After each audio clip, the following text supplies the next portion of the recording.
The smell reached them long before the shoreline did. Not smoke. Not burning timber. Not damp coal soaked by endless rain. Something else. Something warm. Something rich. The wind carried the scent of slow-cooked meat across the harbor, mixing with salt water and the sharp smell of rust clinging to the steel hull. Below deck, dozens of exhausted women lifted their heads almost at the same time. Empty stomachs responded before their minds could. No one spoke. They simply breathed. For many of them, it was the first time in months that the air smelled like someone was preparing a real meal instead of merely surviving another day. Elsa Hoffman sat quietly against the cold steel wall, her coat pulled tightly around her shoulders. Hidden beneath the fabric rested a small wooden serving spoon, worn smooth after years of use. Her father had carved it by hand when she was a little girl. It had stirred countless pots of soup inside their family restaurant in Hamburg, where laughter had once echoed between wooden tables and steaming windows. She ran her thumb across its familiar grooves. It was the only piece of home she still possessed. At 25, Elsa had never imagined crossing an ocean as a prisoner. Before the war, she knew kitchens, not camps. She knew recipes written in fading notebooks, not military schedules. She knew the comforting rhythm of chopping onions beside her father while her mother welcomed hungry customers through the front door. Their restaurant had never been famous. It didn't need to be. It was simply home. Every Sunday afternoon, her father would stir a large pot of cabbage soup with that same wooden spoon and smile. People return for food, he always said. But they remember how you made them feel. Those words had stayed with Elsa far longer than the restaurant itself. She often wondered if the building was still standing. If the windows still overlooked the narrow cobbled street. If anyone remembered the family who once cooked there. Or if everything had disappeared beneath bricks and ash. The ship slowed. Chains rattled overhead. Heavy footsteps echoed across the deck. Orders were shouted in English. The women looked at one another with quiet uncertainty. Where were they? What kind of camp awaited them? Would anyone ever return home? Or would this strange country become the final chapter of lives they no longer recognized? No one had answers. Only silence. And the strange smell of food drifting across the water. Elsa tightened her grip around the wooden spoon. She had crossed an ocean carrying a memory. She had no idea she was about to discover a meal that would forever change what home meant. Morning fog clung to the harbor as the women stepped carefully onto solid ground. Everything felt unfamiliar. Wide roads stretched beyond the docks. Large warehouses lined the waterfront. American trucks rolled past carrying crates stamped with words Elsa couldn't read. Nothing looked broken. Nothing smelled of smoke. The buildings stood straight. Windows were whole. People hurried to work carrying lunch pails as though the world had never fallen apart. Elsa stopped walking for a moment. How could ordinary life continue while entire neighborhoods across Europe had vanished? A young woman beside her whispered softly, "It looks untouched."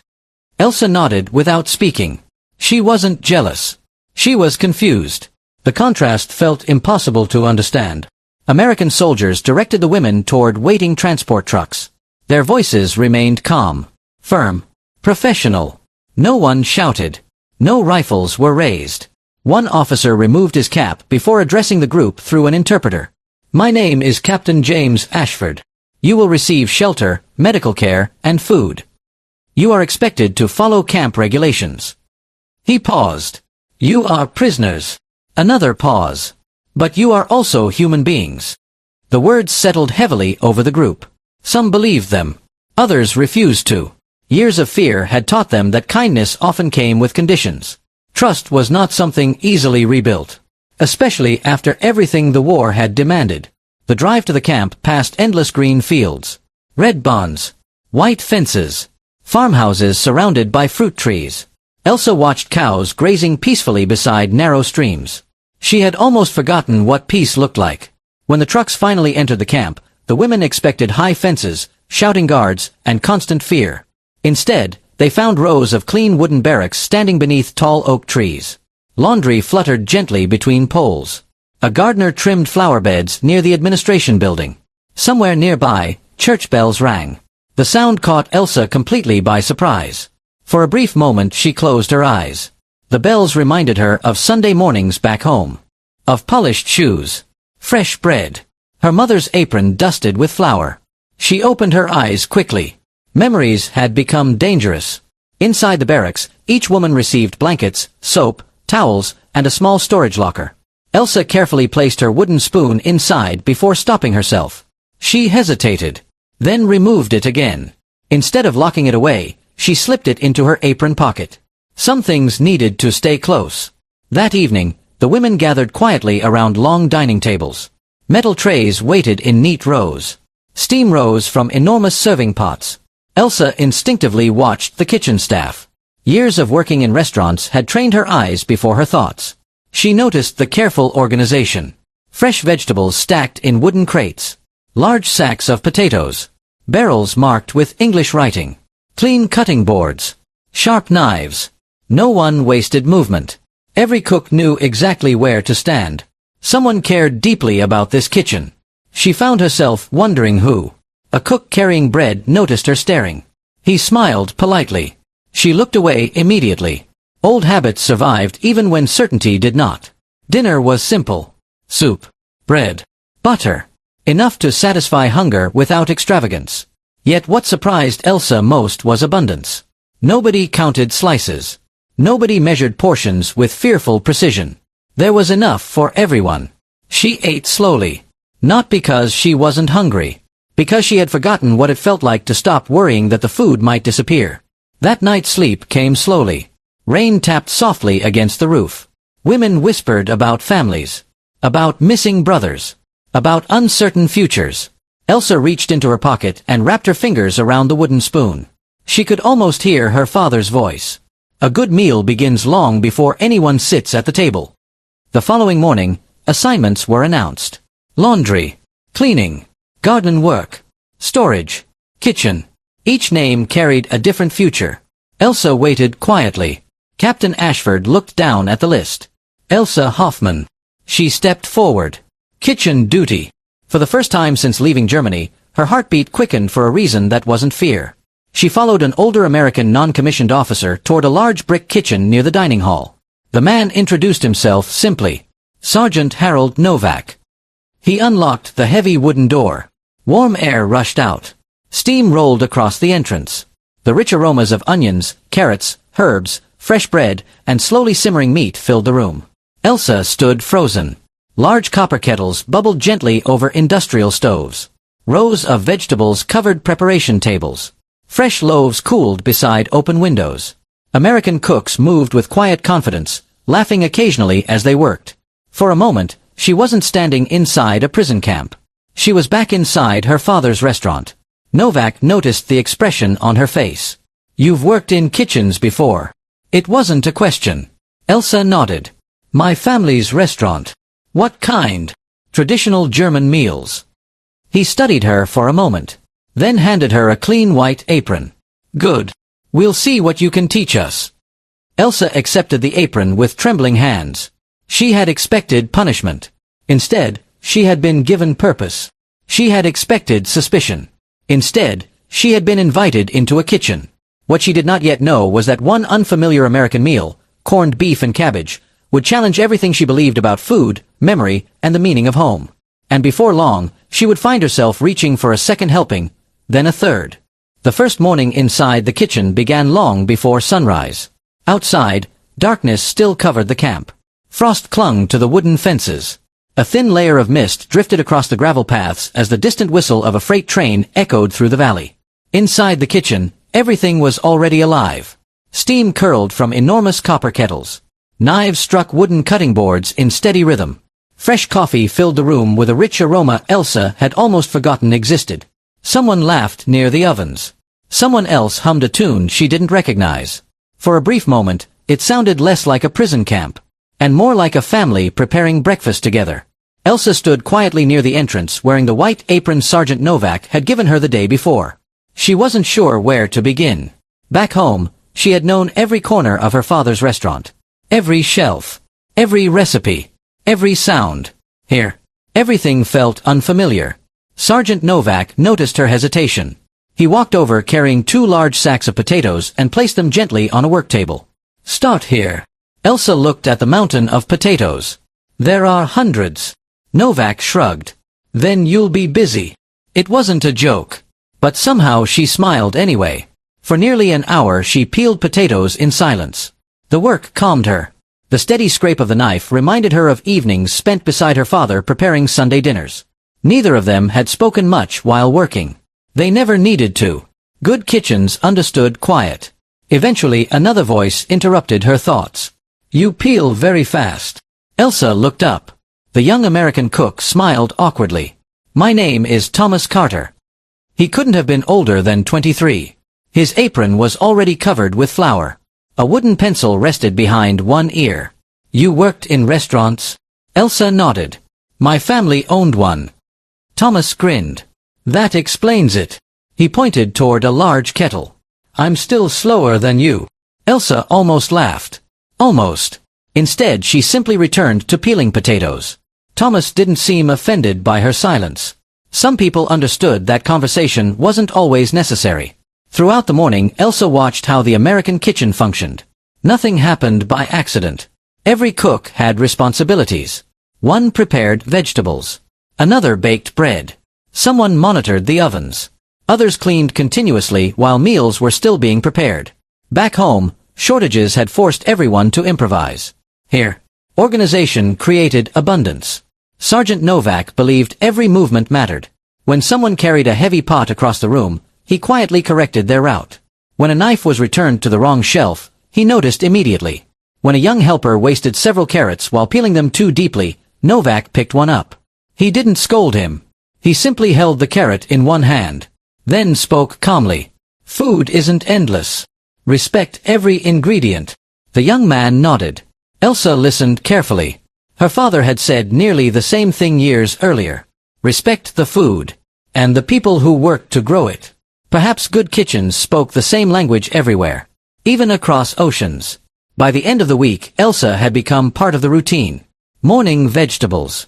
Midday soup. Fresh bread. Evening cleanup. She still spoke very little English. But she no longer felt completely lost. One afternoon, Corporal Daniel Morales entered the kitchen carrying several wooden crates. As usual, he arrived smiling. "I've brought today's mystery." Thomas laughed. "What is it this time?" Morales dramatically removed the cloth covering the crates. "Green cabbages. Dozens of them. Round. Heavy. Perfectly fresh." Thomas groaned.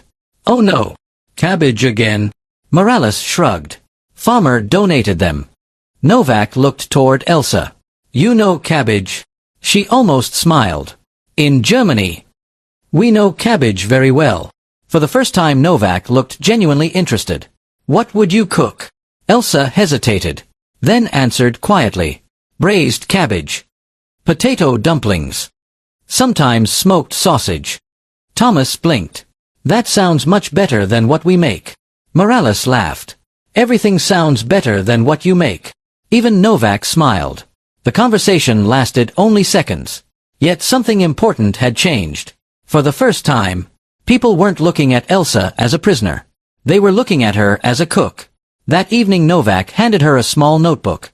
The cover was worn from years of use. Inside were handwritten recipes, measurements, cooking times, ingredient lists, everything written in English. Novak placed it on the table. "Learn." Elsa looked surprised. "I can't read most of this." "You will." He pointed toward the first page. "Kitchen workers must know more than recipes. They must understand people." She frowned slightly. "I don't understand." Novak nodded. "You will." Over the following weeks, Thomas became her unofficial English teacher. Every afternoon, he pointed toward ingredients. Salt, pepper, flour, butter, cabbage. Elsa repeated every word carefully. Sometimes she pronounced them correctly. Sometimes not. Thomas never laughed. Instead, he simply repeated the word again. Patiently. One ingredient at a time. Soon Elsa began answering simple questions. "Need more onions?" "Yes." "Where knife?" "On table." The sentences were awkward. Broken. But each day became a little easier. Language, she realized, resembled cooking. Nobody mastered it after one attempt. Mistakes were simply part of the recipe. Then came her first real challenge.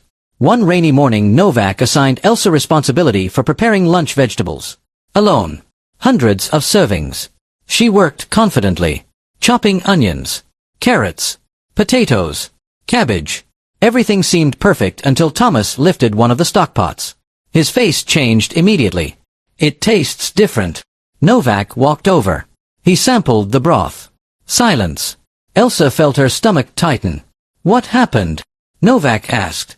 She tasted it herself. Then understood instantly. The soup was far too salty. She had confused two nearly identical containers. One held seasoning. The other held coarse preserving salt. Without realizing it, she had ruined an entire kettle. Enough food for hundreds of people. The kitchen fell silent. Elsa stared into the steaming pot. All she could think about was waste. Food wasted. Time wasted. Trust wasted. She whispered quietly, "I'm sorry." Nobody answered immediately. Finally Novak reached for a ladle. He stirred the soup thoughtfully. Then looked toward Thomas. More potatoes. More water. More cabbage. Thomas nodded. Morales immediately disappeared into storage. Within minutes everyone began working together. Nobody blamed Elsa. Nobody shouted. Nobody humiliated her. Instead, they solved the problem. Nearly an hour later Novak tasted the soup again. He nodded once. Better. Elsa looked confused. You aren't angry? Novak wiped the spoon clean. I've ruined bigger meals. Thomas laughed. So have I. Morales raised his hand. I once burned 600 biscuits. Thomas smiled. That was impressive. For the first time since arriving in America, Elsa laughed without forcing herself. Not because the mistake was funny. Because nobody had made her carry it alone. That evening she sat outside the barracks watching the sunset spread across the fields. The wooden spoon rested in her hands. She remembered her father dropping an entire pot of stew when she was 12. She had cried. Certain customers would leave hungry. Her father simply smiled. Then started cooking again. Good kitchens, he had told her, are not remembered because nothing goes wrong. They are remembered because people care enough to make things right. Elsa looked toward the glowing windows of the American kitchen. For weeks she had believed she was merely surviving. Now, she wondered if she was beginning to belong. And without realizing it, the meal that would change everything was already simmering inside the largest kettle in the kitchen. The kitchen smelled different the next morning. Not because of fresh bread. Not because of coffee. Something heavier drifted slowly through the room. Warm spices, pepper, bay leaves, and the unmistakable aroma of meat simmering for hours. Elsa paused beside the doorway. She had never smelled anything quite like it. It reminded her of Sunday dinners. Yet it was unfamiliar, comforting, and strange at the same time. Large iron kettles rested over low flames. Steam escaped in slow clouds. Inside them floated thick slices of beef, wedges of cabbage, carrots, onions, and potatoes. The broth shimmered beneath the morning light. Sergeant Novak noticed Elsa watching. You've never seen corned beef before. She shook her head. No. He lifted one of the heavy lids. This is one of America's favorite comfort meals. Elsa leaned closer. The meat looked different from anything she remembered. It wasn't roasted. It wasn't smoked. It had been cured slowly before cooking. The cabbage had softened until it almost melted into the broth. She frowned. You cook the cabbage with the meat? Novak nodded. The cabbage absorbs the flavor. Elsa looked doubtful. In Germany, we usually keep them separate. Thomas laughed from across the room. So did I the first time. You'll understand after one bite. Elsa wasn't convinced. Back home, traditions mattered. Every family had recipes passed from one generation to the next. Changing them almost felt disrespectful. Yet curiosity quietly replaced skepticism. Throughout the morning she helped prepare hundreds of portions. She carefully sliced carrots, placed potatoes into serving trays, lifted softened cabbage from the kettles. The meat surprised her most. Instead of falling apart into dry pieces, it remained tender, almost buttery. Novak handed her a carving knife. Try.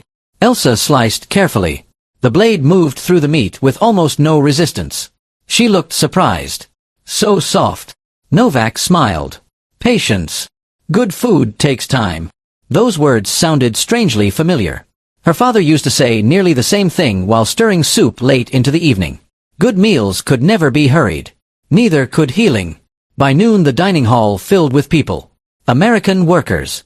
military personnel, kitchen staff, the women from the barracks. Everyone received the same meal. No separate tables. No special portions. Only one long line. Elsa carried her tray toward an empty seat beside Greta. Greta examined the cabbage suspiciously. "It looks overcooked," Elsa whispered. "I thought the same." They exchanged uncertain smiles. Finally Greta picked up her fork. "You first." Elsa sighed. Then cut a small piece of beef. A little cabbage. One potato. She tasted everything together. The room disappeared. The cabbage wasn't bitter. It had become sweet. The broth carried gentle spices she couldn't name. The beef almost dissolved before she finished chewing. Warmth spread through her chest. Not because the food was hot. Because something about the meal felt familiar. Safe. Across the table Greta stared. "Well." Elsa slowly took another bite. Then another. Finally she smiled. "It's..." She searched for the English word Thomas had taught her. "Wonderful." Greta immediately tasted hers. A moment later both women laughed quietly. Thomas walked past carrying another tray. "I told you." Elsa shook her head. "I've never eaten cabbage like this." Thomas grinned. "Most people haven't." For several days the meal became the favorite topic inside the barracks. Some women tried guessing the ingredients. Others wondered how the beef stayed so tender. Greta insisted the Americans must have secret spices. Nobody guessed the answer. One afternoon Novak noticed Elsa studying the empty kettle after lunch. "What are you looking for?" She answered honestly. "The recipe." Novak folded his arms. "Why?" "So I can understand it." He reached into a nearby drawer, removed several stained recipe cards, and handed one to her. The paper had softened from years of use. Grease stains covered the corners. Measurements filled both sides. Everything written neatly in English. Elsa stared at it. "I still can't read all of this." Thomas appeared carrying a pencil. "I'll help." For the next hour they translated every line together. Salt. Peppercorns. Bay leaves. Mustard seeds. Slow simmer. Rest before slicing. Elsa copied each word carefully into a notebook. Not because she intended to replace her father's recipes. Because she wanted to understand another family's traditions. She realized something unexpected. Food carried history. Every recipe told a story about the people who created it. German bread. French soup. Italian pasta. American corned beef. None of them were simply meals. They were memories served on plates. That evening Greta found Elsa writing beside the barracks window. "What are you doing?" "Learning." Greta looked at the notebook. "American recipes." Elsa nodded. Greta laughed softly. "If your father could see you now." Elsa smiled. "I think he'd ask for seconds." The following week the camp prepared for a community gathering. Families from a nearby town would visit. Children would tour the gardens. Volunteers planned to serve lunch outdoors. Novak gathered everyone together. "We're expecting more than 300 guests." Thomas groaned dramatically. "Only 300? Morales laughed. "I was hoping for 5. Even Elsa smiled. Novak continued. "We'll prepare corned beef and cabbage." Then he looked directly at Elsa. "And this time, you'll help lead." The room became quiet. Elsa blinked. "Me? You know the recipe now." "But my English." Novak interrupted gently. "People don't follow leaders because they speak perfectly. They follow people who care." The words stayed with her all afternoon. For weeks she had believed she was only learning recipes. Now she understood something larger. Trust had quietly entered her life, one meal at a time. The morning of the gathering arrived bright and cool. White clouds drifted across a clear blue sky. Children's laughter echoed outside the camp. Long wooden tables stretched across the grass. Fresh bread cooled beneath linen cloths. Large kettles simmered gently beside the serving area. Elsa stood beside Novak wearing a freshly pressed apron. Her hands trembled slightly. Not from fear. From responsibility. Novak noticed. Nervous. A little.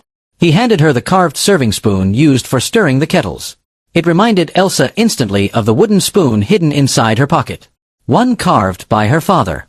One worn smooth by countless meals. She smiled. 2 kitchens. 2 countries. 1 purpose. As the first families approached the serving line, Novak nodded toward her. "Go ahead." Elsa lifted the ladle, served the first plate, then the second, then the third. A little boy looked up at her. "Thank you." The words were simple, almost ordinary, yet they carried more weight than he could possibly know.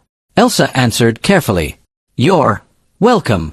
The pronunciation wasn't perfect. The smile was. Late that afternoon, after the last table had been cleared and the final kettle washed clean, Elsa remained alone inside the quiet kitchen. She reached into her apron pocket, removed her father's wooden spoon, and placed it gently beside the American serving spoon on the work table. For several silent moments she simply looked at them. Different wood, different hands, different countries, yet both had stirred meals meant to comfort strangers. She realized then that recipes could cross oceans. Kindness could too. What she did not yet know was that before long another letter from Germany would arrive. And with it, the hardest decision of her life. The seasons changed almost unnoticed. Summer gave way to autumn. Autumn surrendered to winter. The trees surrounding the camp stood bare beneath gray skies, their branches reaching silently toward clouds heavy with snow. Inside the kitchen, however, life continued. Bread still rose before dawn. Soup still simmered through the afternoon. The familiar scent of corned beef and cabbage drifted through the hallways every Friday, becoming as dependable as the sunrise itself. For Elsa, the kitchen no longer felt like a place of assignment. It had become a place of belonging. She spoke more English now. Not perfectly, but confidently enough to greet suppliers, answer questions, and teach newly assigned workers where ingredients belonged. Thomas often joked that she corrected his cooking more than Sergeant Novak did. Morales claimed she had become the real boss of the kitchen. Even Novak occasionally stepped back and allowed Elsa to organize an entire day's preparations herself. Without realizing it, she had become exactly what her father once was. Someone others quietly depended upon. Then one cold December morning, Captain Ashford entered the kitchen carrying a single envelope. The room immediately fell silent. Everyone knew what letters could bring. Hope, relief, or heartbreak. He walked directly toward Elsa. "I believe this is yours." She recognized neither the handwriting nor the return address. A strange uneasiness settled over her. She thanked him softly and slipped the letter into her apron pocket. She couldn't bring herself to open it. Not yet. Not while soup still needed stirring. Not while bread still waited to be sliced. Work had become her refuge. If she kept moving, perhaps the words inside the envelope could not change her life. But by evening there were no more excuses. She sat alone inside the nearly empty barracks. Snow drifted quietly beyond the window. With trembling hands, she unfolded the letter. It had been written by Frau Ingrid Keller, the woman who had once lived across the street from her family's restaurant. The message was painfully short. "Dear Elsa, your father spoke of you until his final days. He believed you would someday cook again. He wanted you to know that the restaurant never reopened. There simply wasn't enough left. He passed away peacefully last spring. Before he died, he placed your wooden spoon in my hands. He told me that if you ever returned, you must keep cooking. Not because people need food, because people need hope. With deepest sympathy." The letter slipped from Elsa's hands. She stared across the room without seeing it. The restaurant was gone. Her father was gone. The future she had imagined since childhood had disappeared forever. For the first time since arriving in America, she questioned everything. Who was she now? A German? A prisoner? A cook? Someone without a country? Or someone without a home? The following morning she reported to the kitchen. But she barely spoke. She prepared vegetables without looking up. She forgot measurements she knew by heart. Twice she nearly burned the bread. Thomas noticed first. "You haven't smiled all morning." She forced one. "I'm tired." He knew she wasn't. Sergeant Novak quietly approached after lunch. He placed the folded letter on the work table. "I read it only because Captain Ashford asked whether you needed time away." Elsa nodded silently. "I don't know what to do." Novak looked toward the empty dining hall. "When I came home after the last war," he said quietly, "I thought the only thing I'd lost was friends." He paused. "It took years to realize I'd also lost the person I thought I would become." Elsa listened carefully. "I wanted to reopen my father's restaurant. Now there's nothing left. Novak gently picked up the carved wooden spoon resting beside her cutting board. He turned it slowly in his hands. This spoon wasn't carved for one restaurant. It was carved for every meal you would ever prepare. Elsa looked at him. But my family is gone. Novak nodded. So mine. Silence filled the room. Then he spoke the words she would remember for the rest of her life. Homes disappear. People don't. The love they teach us travels farther than any ocean. That evening Elsa walked alone into the quiet kitchen. She lit a single lamp, opened the pantry, removed cabbage, potatoes, carrots, fresh beef, bay leaves, peppercorns. She wasn't following the American recipe, nor her father's. She was creating something entirely new. She stirred the kettle with her father's wooden spoon. Hours passed unnoticed.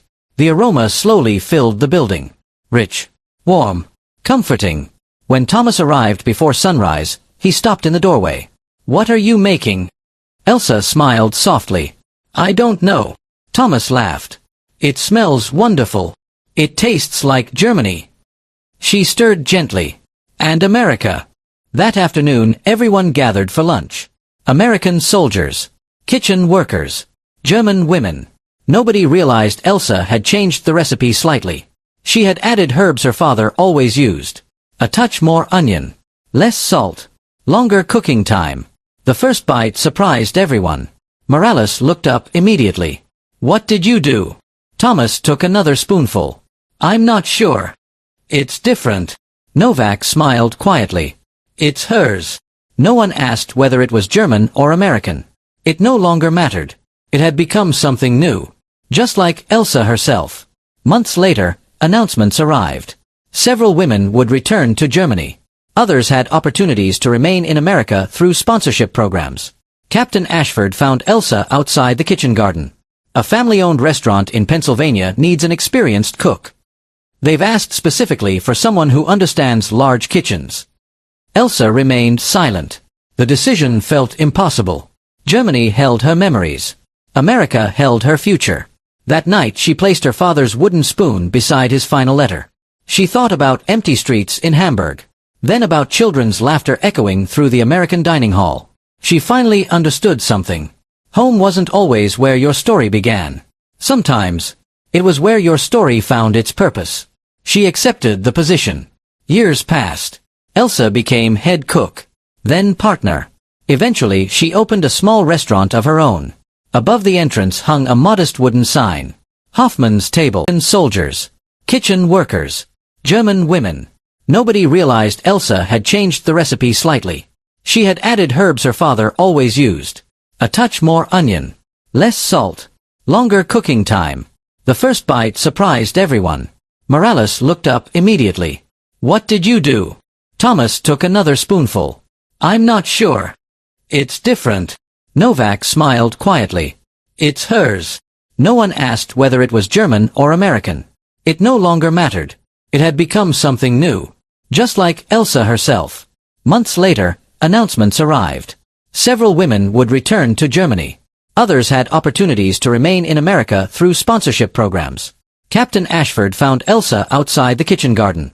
A family-owned restaurant in Pennsylvania needs an experienced cook. They've asked specifically for someone who understands large kitchens. Elsa remained silent. The decision felt impossible. Germany held her memories. America held her future. That night she placed her father's wooden spoon beside his final letter. She thought about empty streets in Hamburg. Then about children's laughter echoing through the American dining hall. She finally understood something. Home wasn't always where your story began. Sometimes, it was where your story found its purpose. She accepted the position. Years passed. Elsa became head cook, then partner. Eventually she opened a small restaurant of her own. Above the entrance hung a modest wooden sign. Hoffman's Table. The menu changed with the seasons.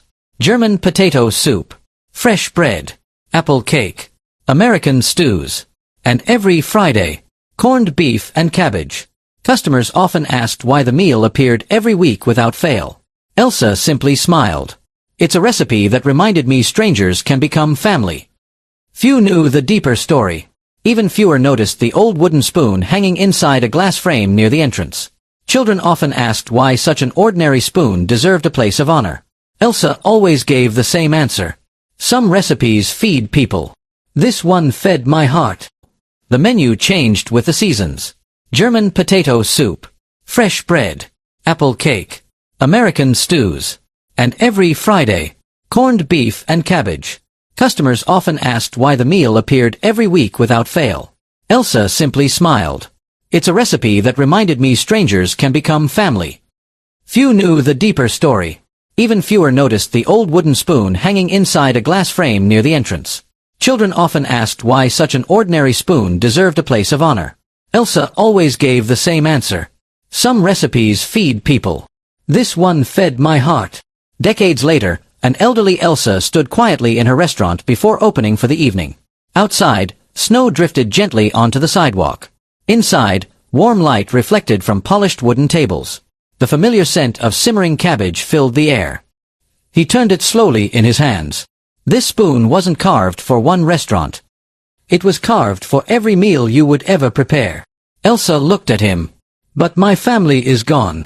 Novak nodded. So mine. Silence filled the room. Then he spoke the words she would remember for the rest of her life. Homes disappear. People don't. The love they teach us travels farther than any ocean. That evening Elsa walked alone into the quiet kitchen. She lit a single lamp, opened the pantry, removed cabbage, potatoes, carrots, fresh beef, bay leaves, peppercorns. She wasn't following the American recipe, nor her father's. She was creating something entirely new. She stirred the kettle with her father's wooden spoon. Hours passed unnoticed. The aroma slowly filled the building. Rich, warm, comforting. When Thomas arrived before sunrise, he stopped in the doorway. What are you making? Elsa smiled softly. I don't know. Thomas laughed. It smells wonderful. It tastes like Germany. She stirred gently. And America.